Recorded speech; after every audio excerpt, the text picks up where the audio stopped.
শুধুমাত্র প্রবাসী বউরাই বুঝবে স্বামী না থাকা কতটা বেশি কষ্ট।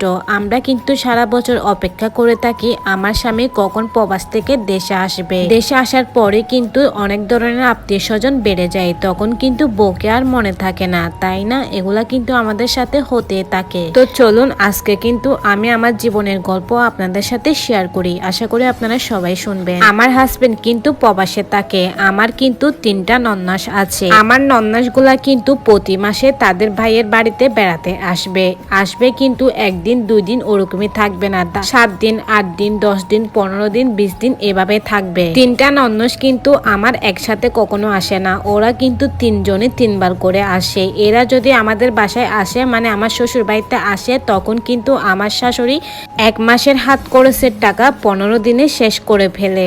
আমার ননাস আর ননাসের বাচ্চাগুলা কিন্তু তার নানির কাছে প্রতি মাসে আবদার করে থাকে যে নানু এটা খাবো এটা খাবো এটা খাবো, মানে আমার শাশুড়ি মায়ের কাছে আমার ননাসের বাচ্চাগুলা আবদার করে থাকে। তো এজন্য কিন্তু 1 মাসের টাকা 15 দিনে খরচ হয়ে যায়। আমার হাজবেন্ড কিন্তু বিদেশ থেকে দেশে আসে মাত্র 10 থেকে 15 দিনের জন্য। তার কোম্পানি কিন্তু তাকে ছুটি দেয় না, তাও কিন্তু বছর 1.5 বছর পরে তাকে 10 থেকে 15 দিনের জন্য ছুটি দেয়। যখন আমার হাজবেন্ড দেশে আসবে, দেশে আসার আগের দিন কিন্তু আমার ননাস এবং ননাসের বাচ্চাগুলো আমার শ্বশুর বাড়িতে চলে আসবে।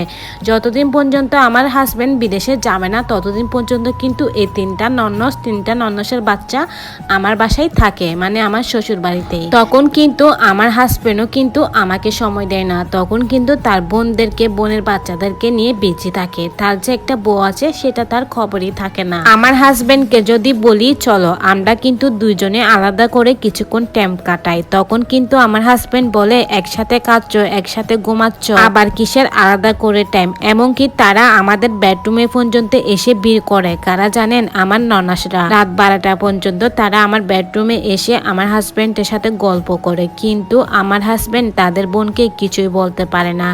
এগুলা নিয়ে কিন্তু আমার হাজবেন্ডের সাথে আমার তুমুল ঝগড়া লাগে। আমার হাজবেন্ডের মনের ব্যাপারটা আমি হয়তো একটু একটু করে বুঝতেছি। সে এত বছর পর সবাইকে দেখতেছে, তাই কিন্তু সবার সাথে সময় কাটাচ্ছে, কিন্তু আমিও তো বছরের পর বছর অপেক্ষা করছি তার জন্য। আমি কি আলাদা করে টাইম পাওয়ার যোগ্য না? এসব কথা বলে কিন্তু আমার স্বামীর সাথে আমার ঝগড়া হয়, কিন্তু আমার স্বামী কিছুতে বোঝার চেষ্টা করে না। এমন না যে সে আমাকে ভালোবাসে না, সে কিন্তু আমাকে প্রচুর পরিমাণ ভালোবাসে, শুধুমাত্র রিলেটিভ ফ্যামিলির সামনে সে ভালোবাসা দেখাতে পারে না। যখন সে আর আমি একা ছিলাম তখন কিন্তু সে আমাকে প্রচুর পরিমাণ সময় দিত। ধরেন এখন আমার বাসায় শ্বশুর শাশুড়ি আছে আর আমার হাজবেন্ড আর আমি, সে অবস্থায় কিন্তু আমার হাজবেন্ড বিদেশ থেকে দেশে আসতে তখন কিন্তু একটুখানি তার মার সাথে কথা বলবে আর তার বাবার সাথে কথা বলবে, তারপর কিন্তু আমার সাথে সময় দিত।